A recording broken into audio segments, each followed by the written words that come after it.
Hey, what's up, everybody? Welcome back to my channel. My name is Paul, the Canadian Snowman, here once again with some more Caesar.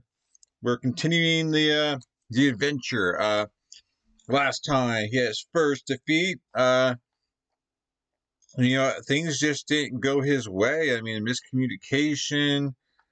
I mean, the other guys were just prepared, and now he has, basically the tribes are turned against him, and then now he's got Pompey or a Poppy in back in Rome who just like killed the other leader dude back in Rome. So now it's just two of them.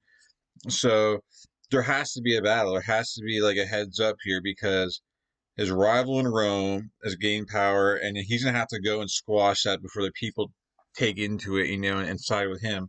So he's gonna have to go take care of that while he has tribes that he has to deal with up there. So it's going to be very interesting to see what he decides to do because obviously the tribes and the Poppy, I think his name is, down in Rome. They're not on the same team, so they're not going.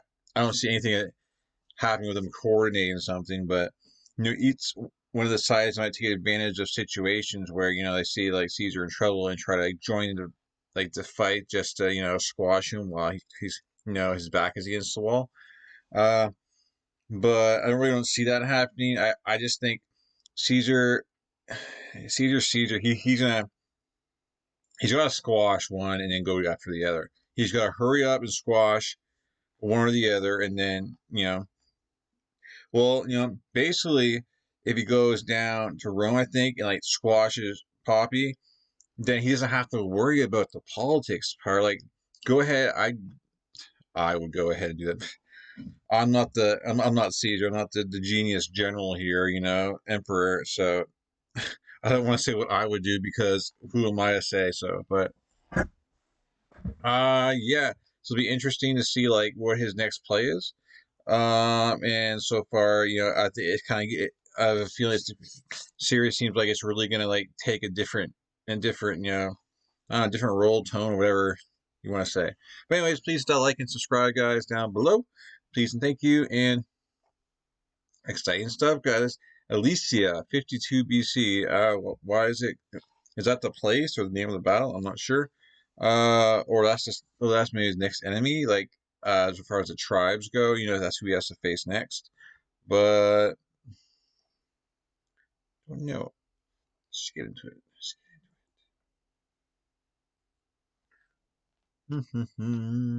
Kings and Generals, guys. Awesome channel. Check them out.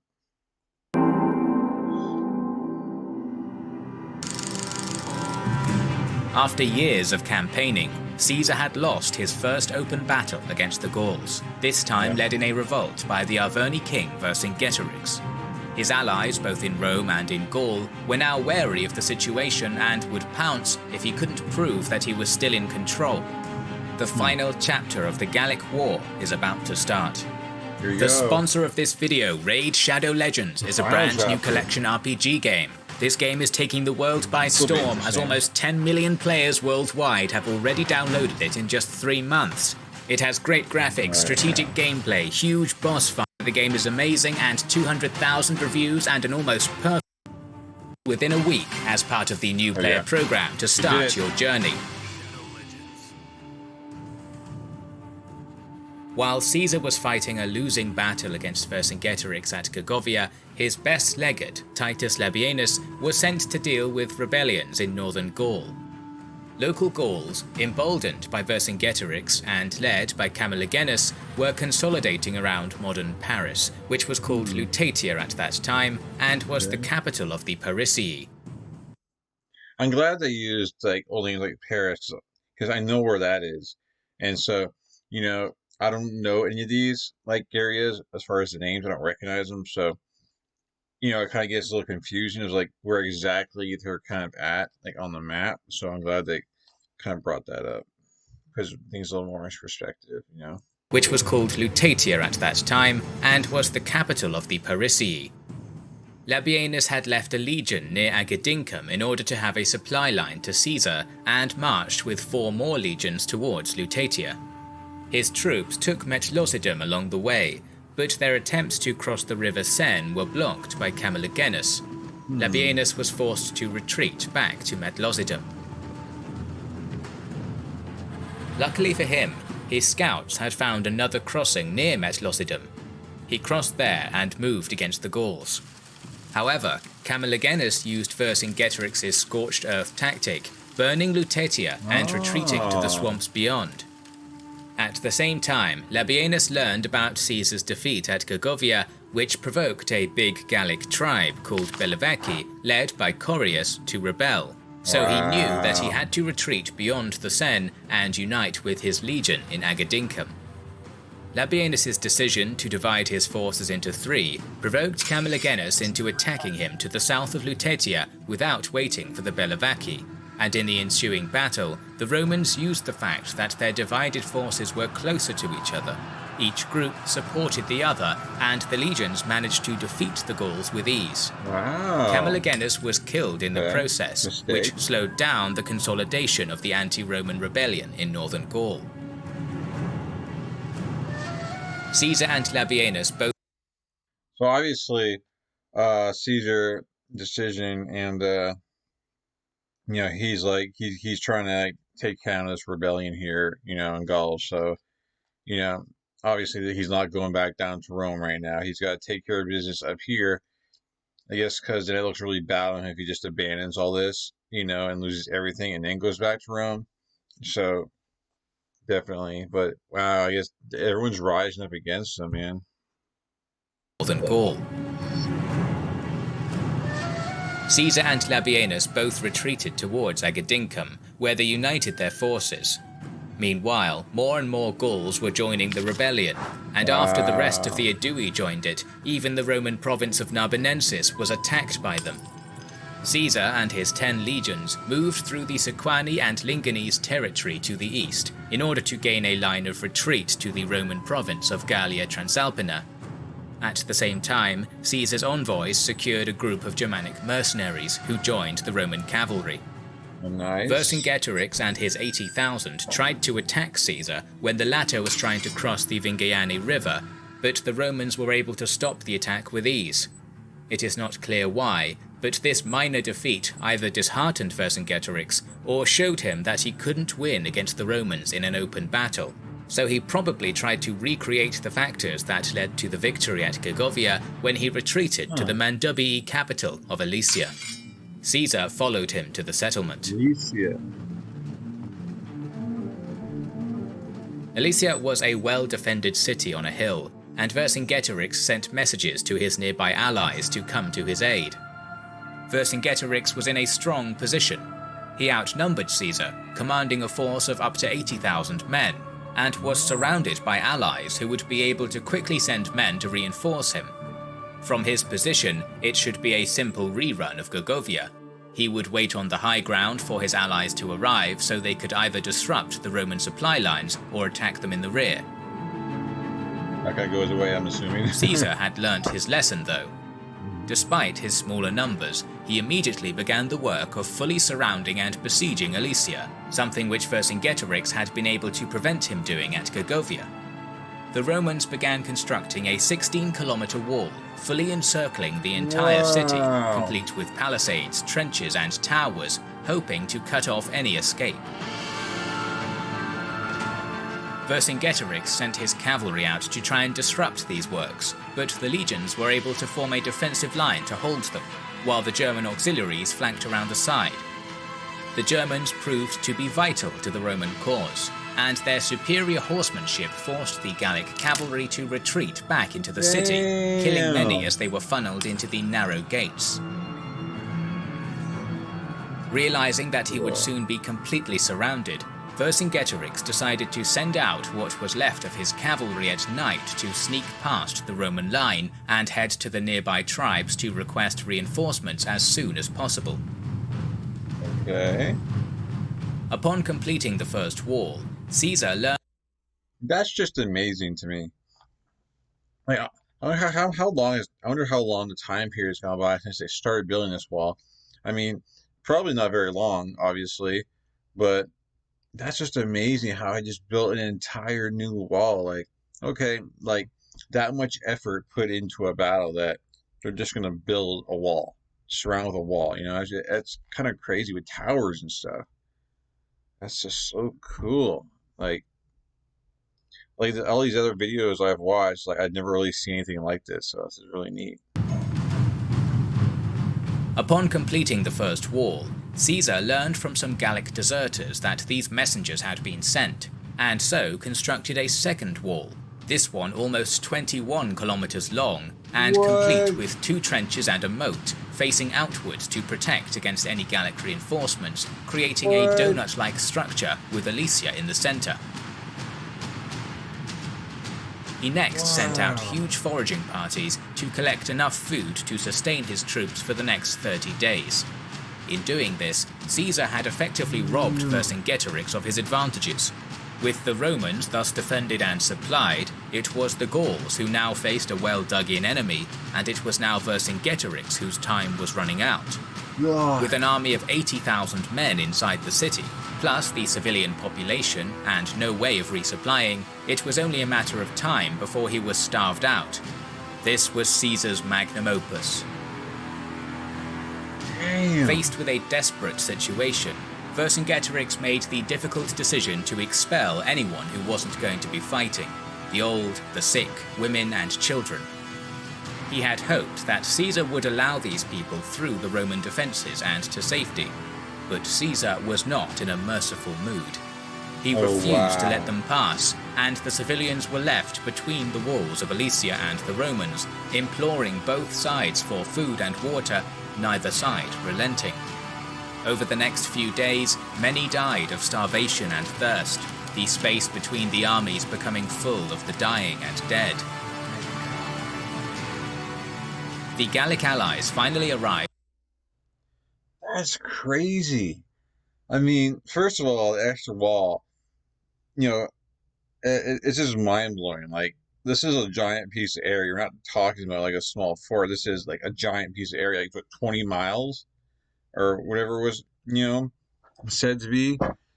Well, wow, with the people's poor people, like, and they get kicked out of, Alesia, and they were like, weren't they the the allies, the people, the tribes, they were, but yet they didn't let them back in.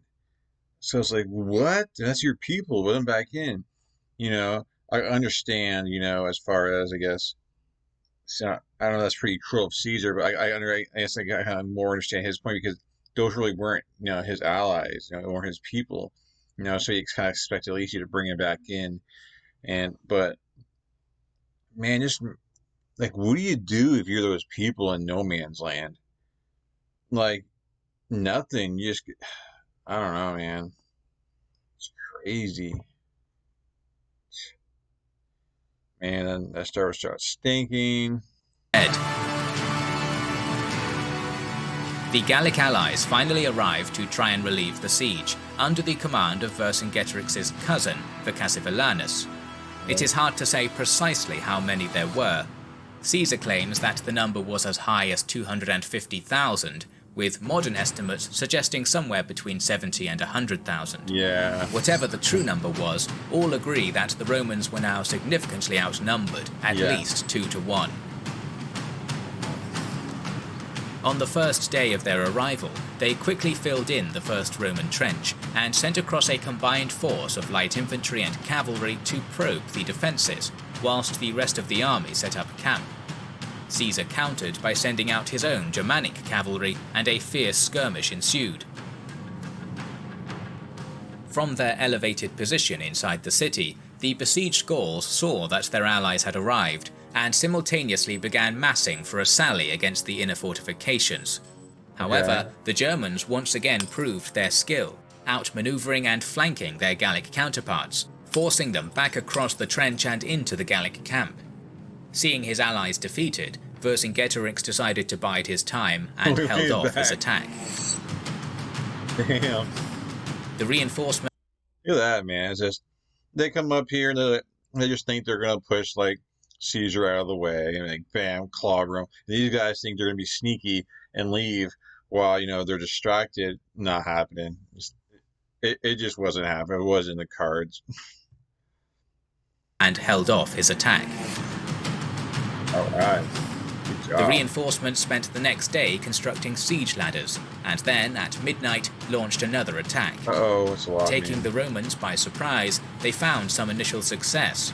But Mark Antony, in his first battle, was commanding this section of the wall and proved himself to be a composed and skillful lieutenant, pulling...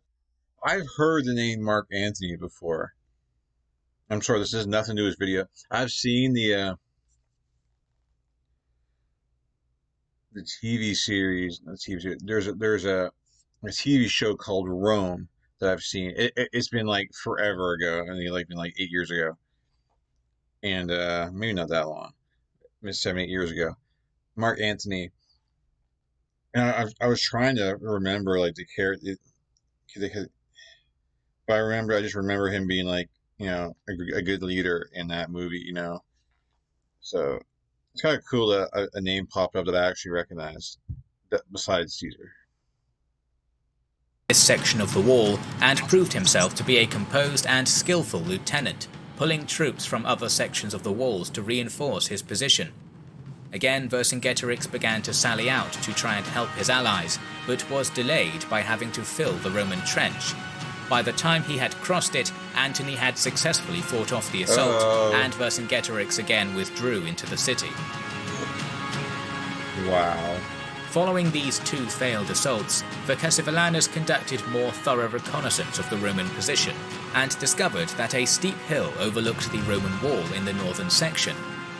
Hoping to use this high ground to his advantage, the next day the Gauls used their overwhelming numbers to attack the entire length of the outside wall, but concentrated a larger force under Vercassivelanus on this portion. At the same time, Vercingetorix again sallied out, this time attacking the length of the interior Roman fortifications, hitting wherever looked weakest. This was the toughest the fighting had been so far. Caesar, as he had done at the Battle of Sabis, dashed from cohort to cohort, urging his men on, leading reserve cohorts personally to points where the defences looked like they were faltering. Vercassivelanus began making headway, piling earthworks up against the walls in order to mount. I gotta say, so this has got to be like, even for like the Roman troops, this has got to be pretty scary though. I mean, you're trying to defend this wall against an oncoming army, but you also have the army you're trying to destroy behind you. So you're basically, you got enemies on both sides of you, and you got to kind of have to keep track of what's going on with them. Like, that had to be like a scary thing. But I mean, obviously that Caesar there, I mean, in the back of their mind, like, our general is amazing. Is amazing. He's not gonna let like something bad to us happen. He knows what he's doing. So I'm sure that probably helped him out a lot.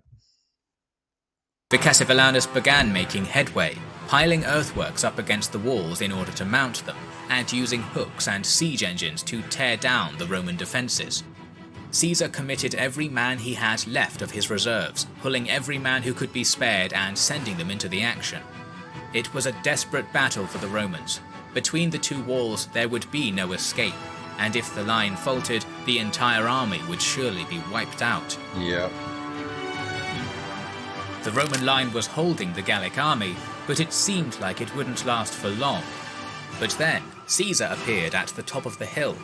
Leading the Germanic auxiliaries, he crashed into the rear of the Gallic reinforcements. Surrounded now on all sides, the Gauls who had pushed through the breach were decimated, and the tide of battle changed. Wow. Seeing their largest contingent broken, the morale of the rest of the Gallic reinforcements shattered, and they quickly fled.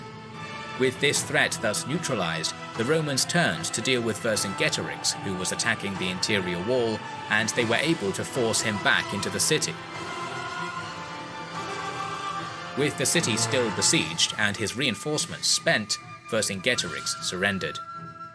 It is unknown how many Romans died, but the casualties must have been fairly significant given the intensity of the fighting, particularly at the point where the fortifications had been breached.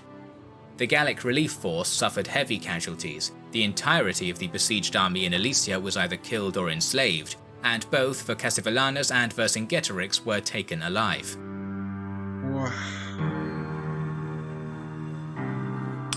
Although most of the rebel leaders were either dead or captured, the resistance against Rome was far from over, as the Bituriges, Carnutes, Bellovaci, Atrebates, Anticavi, and others were still in open rebellion. In January of 51 BC, Caesar moved against the Bituriges. This winter campaign surprised the Bituriges, who were probably unprepared for it, and soon they sued for peace, which allowed Caesar to return to his winter quarters. However, soon the Bituriges were attacked by the Carnutes for yielding to the Romans. Once again, Caesar marched swiftly and took his enemies by surprise, forcing the Carnutes to submit. Wow. The Romans made new winter quarters at Cenabum and stayed there until the spring. Leaving 6 legions in the area, Caesar took 4 and moved against the Bellovaci of Corius and the Atrebates of Commius. This campaign proved difficult, as both tribes abandoned their lands and fought a guerrilla war against the Romans. Fortunately for the legions, Corius was killed in one of the ambushes, which proved to be the final straw for the Bellovaci. They were convinced to seek peace, while Commius retreated to the east to continue his resistance. To the south, the Anticavi attacked Liminum and were defeated by Caesar's lieutenants. The remainder of the Gallic forces in the area attempted to defend at Uxellodunum, but were defeated by Caesar soon after. The last engagement of the war saw Commius defeated in the north, and the rebellion was over. Wow. Gaul was pacified, and Caesar won over the remaining Gallic leaders with gifts and the promise of lower tribute. He knew that the battle for Rome was about to start. The civil war that would end the centuries-long republic was just around the corner. Thus ends the first season of our series on Gaius Julius Caesar. But he will be back for the second season, so make sure you are subscribed to our channel and have Oh shoot, Wow. Wow, what an episode, man. Like, that battle, man, like, I've never seen a battle like that before. Like, that was insane. Like, first off, to build a fence around, like, damn, that's pretty impressive on its own. Then you build another fence to protect you from, man, that was intense. And how do you get out of there? And you, like, get it from behind without them even seeing him. There must have been, like, a lot of, like, cover going that way. But damn, and then he just mowed them all down after that, man. He just relentless. Yeah, see, it shows how much I know about like what you should do, because I was totally dead wrong. I said go to Rome first, handle that, and then go and handle the tribes. So I was totally dead wrong. Props to you, Caesar. You got all that under control up there. And now all the people of Rome have got me thinking like him as a big hero. He just like destroyed everyone up there. And now he's gonna be like returning home, and they're gonna be like, you know, treating him like a god or something because of what he did. And I guess his name Poppy, he's just sitting there waiting for him. Like, is he just gonna like kind of like surrender? I mean, okay, you know, you're better than me. You got a larger force. You know, like all you accomplished speaks for itself. Hey, you deserve to be, you know, king and kind of like hand over the reins. Or is there actually going to be like a big battle and big conflict going on? That'll be interesting. See really what goes on there. But I guess that's the end of the Gallic Wars, man, because he just conquered everything. But yeah, that was definitely very impressive. I really enjoyed that one. That was, yeah, that was just really cool and all. I hope you guys enjoyed it. That was just awesome. That was awesome. So yeah, you guys are awesome for watching. And I hope you guys you've liked this video and subscribed already. And we will continue on. What's next? Caesar's Great Roman Civil War. How it all started. Okay, this is going to be exciting. It's like, yeah, like the next chapter, kind of like in this series I'm doing right now. So this is going to be really cool and interesting. But anyways, yes, guys, hit the like and subscribe. Awesome video. I really appreciate you guys watching with me, and we'll continue on. Excuse me, to continue on with this series. And yeah, awesome. Peace. Catch you guys in future videos.